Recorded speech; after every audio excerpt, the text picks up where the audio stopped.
BIMTEK yang digelar Dinas Ketahanan Pangan dan Peternakan Sumsel menekankan pentingnya keamanan pangan sebagai kunci keberhasilan program MBG sekaligus penerapan menu beragam, bergizi dan seimbang yang memanfaatkan potensi pangan lokal. Ragam pangan di tiap daerah dapat menjadi variasi menu MBG, namun keamanan bahan baku tetap wajib dijaga. Masalah higienitas dan manajemen waktu distribusi masih menjadi catatan utama dan perlu diperbaiki agar KLB tidak terjadi serta Sumsel dapat mencapai zero kejadian.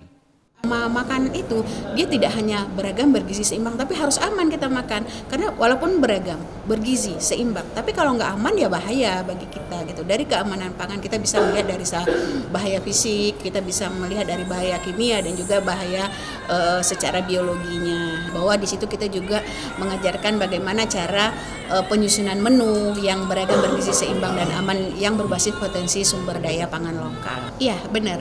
Jadi kita harapkan bahwa apa sih, kenapa kita harus makan beragam, bergizi, seimbang dan aman, dan itu sesuai dengan tujuan kita Undang-Undang Pangan untuk generasi yang sehat, aktif dan produktif, generasi emas di tahun 2045. Melalui BIMTEK ini, perwakilan SPPG didorong menerapkan ilmu dan standar yang diperoleh demi pelaksanaan program MBG yang lebih baik.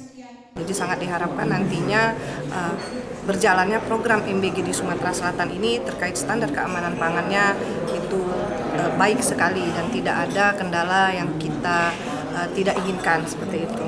Dan itu yang harus kita atur ulang polanya, bagaimana melaksanakan higienitas dari awal menerima bahan baku sampai dengan mengolah makanan, kemudian mendistribusikan makanan tersebut kepada penerima manfaat harus sesuai dengan SOP-nya, tidak boleh lebih dari 4 jam seperti itu. Dan sebelum mengkonsumsi harus dilakukan dan harus ini dilakukan uji organoleptik seperti itu. Jadi itu saya rasa jika dilaksanakan dan implementasikan dengan baik, mudah-mudahan program MBG di Sumatera Selatan ini 0 kejadian.